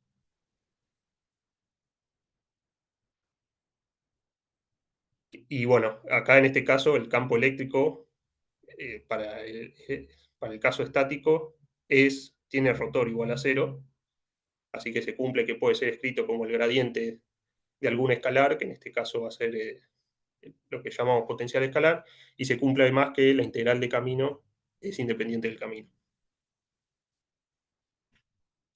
O sea, eso es, sí, es un resultado matemático que sale del hecho de que el campo electrostático sea conservativo. Pero bueno, entonces lo que tenemos que calcular es eso que está ahí arriba. O sea, esta integral la podemos reescribir así.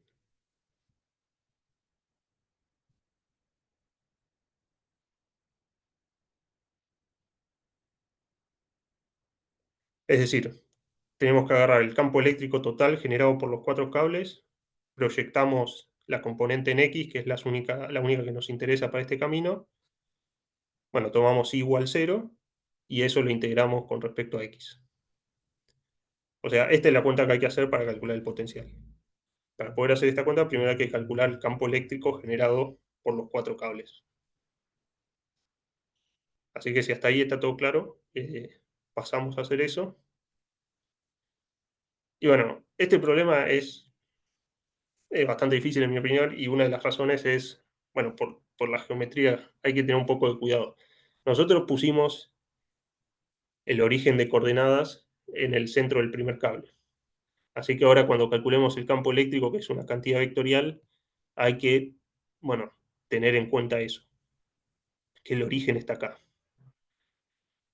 Bueno, entonces acá están, recuerden, este es el cable 1, 2, 3 y 4, así que vamos a calcular el de los 4, empecemos por el 1. No dibujo los otros cables para que sea, para que no quede tan complicado. O sea, este es el cable 1. Queremos calcular el campo eléctrico generado por este cable.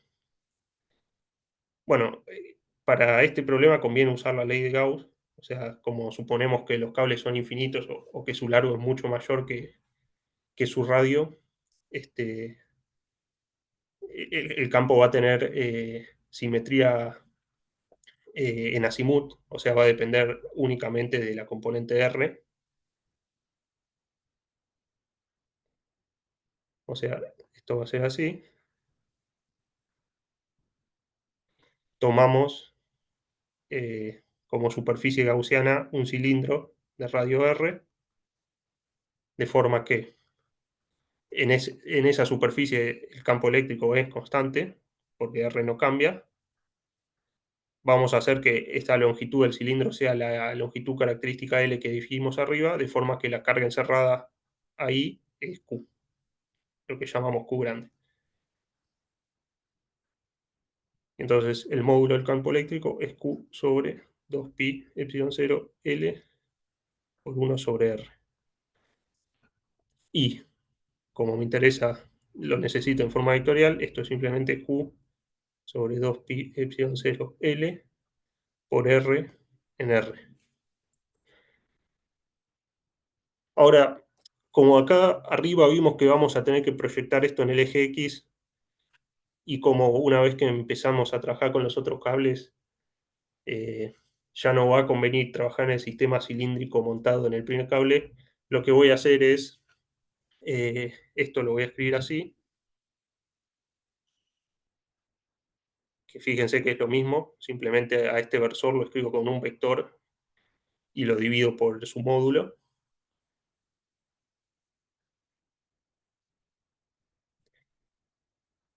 Y R en cartesianas es simplemente X más Y.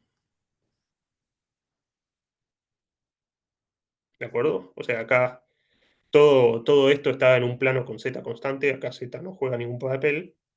Así que fíjense que, bueno, esto es el versor, pero el vector R que apunta del centro a algún punto cualquiera se puede escribir como una cierta distancia en X más una cierta distancia en Y. Bueno, y este es entonces el campo, lo llamo E1, es el campo generado por el cable 1. Que ese es fácil. Pero bueno, ahora vamos a ver cómo hacemos para el cable 2. Acá de nuevo, este es el cable 1, este es el cable 2, el 3 y el 4, que son las imágenes, no los dibujo. Bueno, en un principio el segundo cable sigue teniendo la simetría en azimut, en rotación alrededor del eje Z del problema.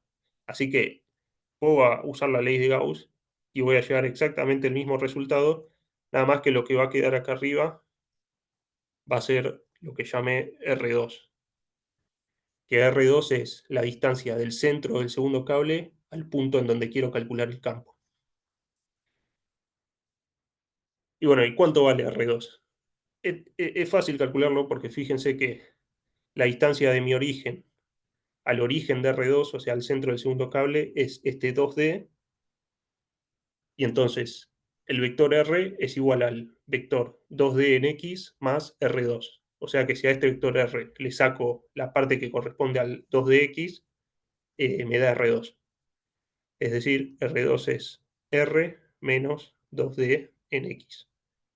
Y R dijimos arriba que es X más Y. O sea que esto lo voy a poder escribir como X menos 2D en X más Y en Y. Entonces esto me va a quedar X menos 2D en X más Y en Y dividido, bueno, el módulo al cuadrado. X menos 2D al cuadrado más Y al cuadrado. Bien, y eso me da el campo del segundo cable. Para el tercero, bueno, es exactamente lo mismo. Este es el cable 1, este es lo que llamé cable 3, que es la imagen del primero.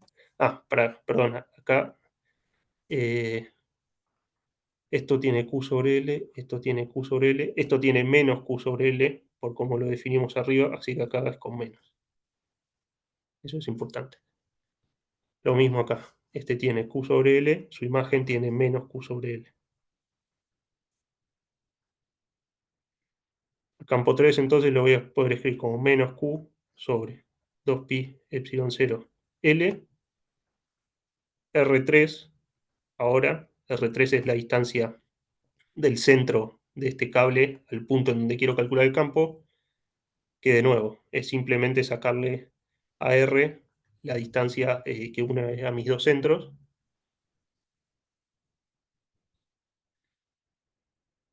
Y o sea, esto es X en X más Y más 2H en Y.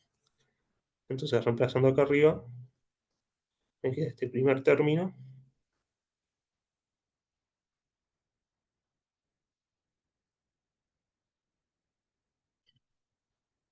Y el módulo al cuadrado.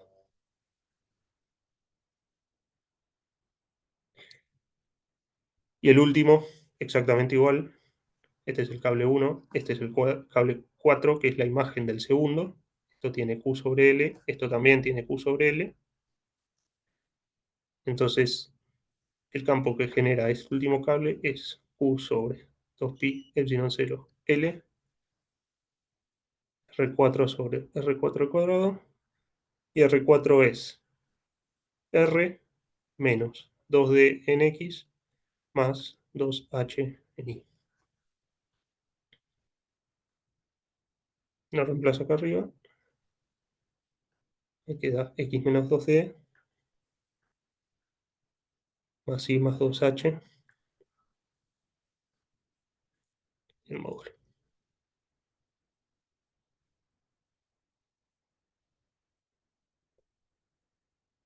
Bien.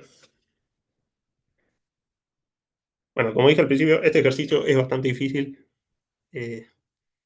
pero la idea es esta. Acá ya tenemos los 4 campos eléctricos de cada cable por el principio de superposición. Podemos escribir el campo total como la suma. Digo así.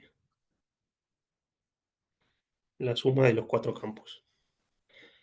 Y entonces, bueno, ahora hay que integrar esta cosa. Podemos simplificar un poco, recordando que únicamente nos interesa la componente X de estas cosas y evaluando en y igual a 0. O sea, proyectar en X quiere decir tirar la parte que tiene el versor Y, quedarse únicamente con la que tiene el versor X. Y bueno, y en el denominador podemos reemplazar Y igual 0. Entonces, si hacen eso, esto sale de factor común que aparecen todos, les va a quedar 1 sobre X. O sea, acá tiro esta parte, me queda X sobre X cuadrado más Y cuadrado, y cuadrado es 0, me queda X sobre X cuadrado, eso es 1 sobre X. Lo mismo con el segundo.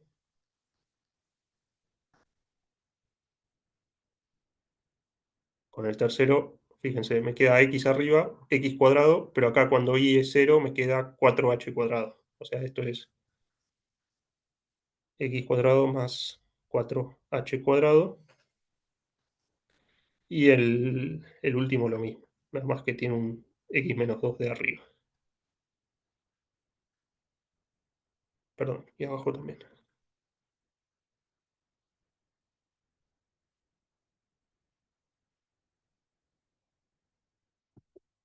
Bien, lo que nos interesa calcular ahora, lo que llamamos B, es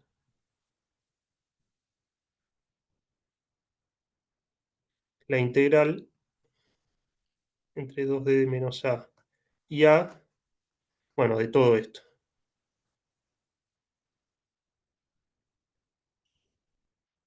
De toda esta cosa que está acá.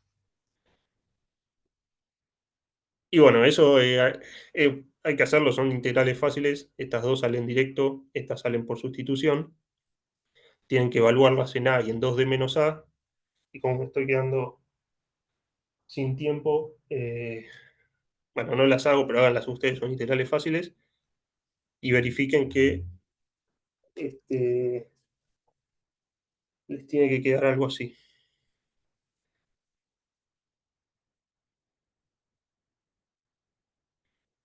Van a aparecer logaritmos, ¿no? Porque estoy integrando todas cosas de 1 sobre x. Y bueno, esto lo tengo escrito así. Es decir, recuerden que cuando tienen restando dos logaritmos, eso es lo mismo que tener el logaritmo del cociente de los argumentos, y cuando está sumando, multiplicando. O sea, acá voy a tener 4 logaritmos que los puedo juntar todos en un único logaritmo, multiplicando los argumentos o dividiendo según sea el signo más o menos. Este queda, que sale de integral esto que está acá, 2d menos a al cuadrado más 4h cuadrado, b al cuadrado más 4h cuadrado, raíz cuadrada, y el último de todos queda igual. Está bien que quede igual porque si las contribuciones de cada cable son las mismas, en las imágenes también tienen que serlo.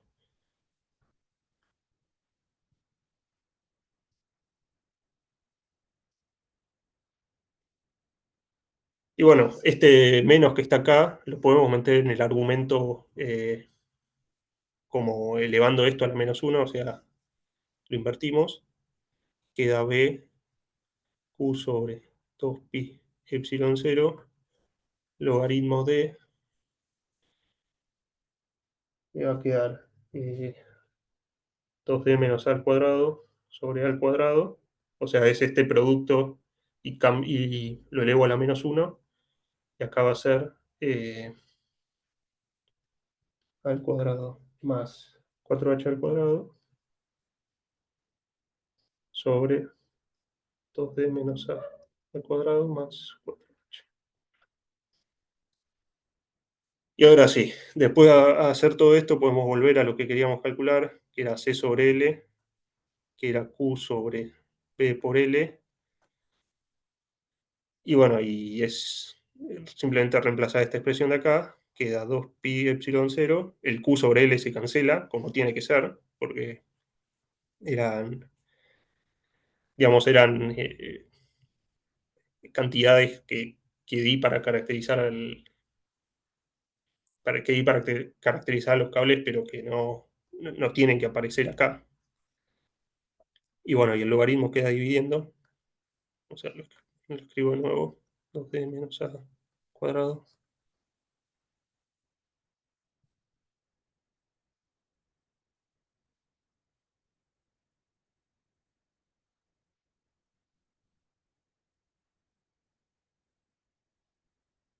Bien, y esto es, esta es la respuesta. Esto es exacto, o sea, acá no hicimos ninguna aproximación. Se puede trabajar un poco más porque para la respuesta que te da acá, ahora lo explico, hace alguna simplificación. Fíjense que les dice que esta distancia, 2D, es mucho mayor que A, o sea, 2D es mucho mayor que A, o lo que es lo mismo, A sobre D es mucho menor que 1. Así que uno puede reescribir este argumento en una serie de potencias de este parámetro A sobre D, que es algo chico, y después quedarse hasta el orden que quiera, ¿no? No sé, si lo quiero hacer a primer orden, tiro todo lo que sean potencias A sobre D al cuadrado más grande. En particular, para llegar a esta que está acá, hay que hacer la aproximación más bruta de todas, a orden cero, o sea que es tirar todas las potencias de A sobre D. Y bueno, hay que...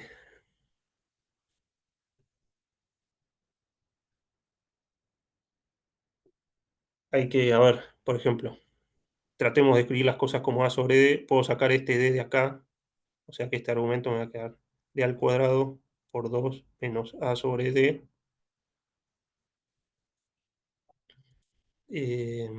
Sí, está bien.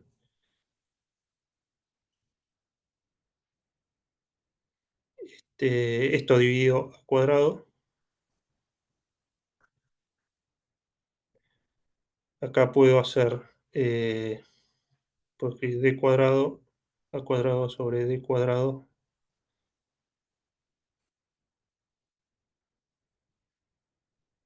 Y acá va a hacer lo mismo que hice arriba. O sea, sacar D al cuadrado me queda 2 menos A sobre D al cuadrado más 4H cuadrado.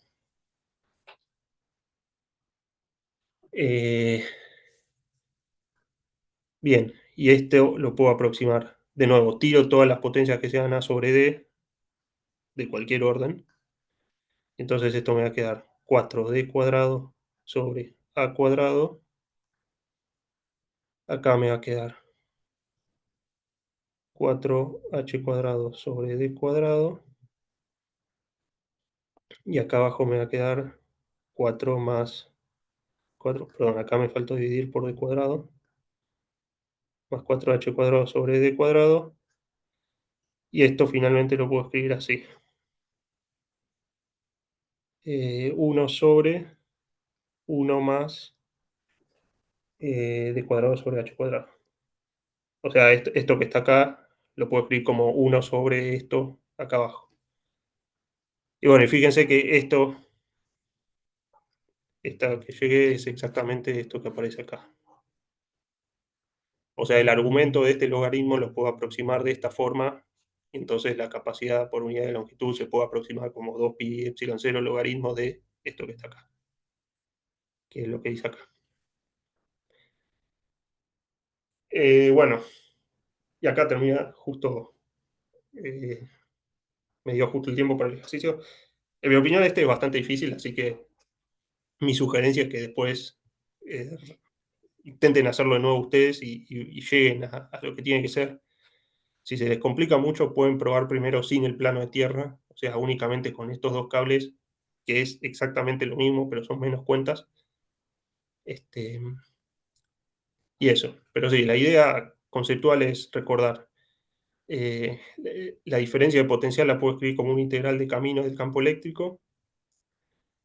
Estos cables, las superficies son equipotenciales, así que puedo elegir dos puntos cualquiera de su superficie y lo mismo. Y el camino que los une puede ser cualquiera. Hay que elegirlo de la forma que las cuentas queden lo más sencillas posibles. Y después, esa es la primera cosa. La segunda, al momento de calcular los campos eléctricos, bueno, recordar que una vez que yo fijo mi sistema de coordenadas, tengo que escribir todo en referencia a ese sistema. Y bueno, acá me parece que lo más fácil es poner el origen en el centro de un cable. Podrían haberlo puesto acá en el medio de estas cuatro cosas. El resultado final va a ser el mismo, obviamente. Pero sí, elijan el sistema que elijan. Bueno, tengan cuidado a ver cómo se escribe, qué sé yo, los vectores que apuntan de los centros de los cables al punto en donde se calcula el campo, según ese sistema. Pero sí, después son muchas cuentas, así que, de nuevo, háganlo después ustedes tranquilos y traten de, bueno, de llegar a este mismo resultado. Así que hasta ahí el ejercicio de hoy. Si tienen alguna duda, pueden preguntar. Y si no, creo que ya estamos.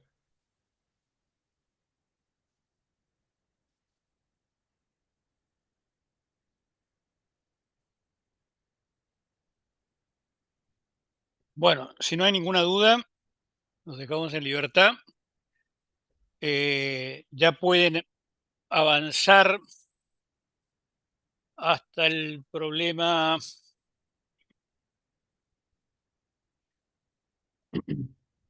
hasta el 6.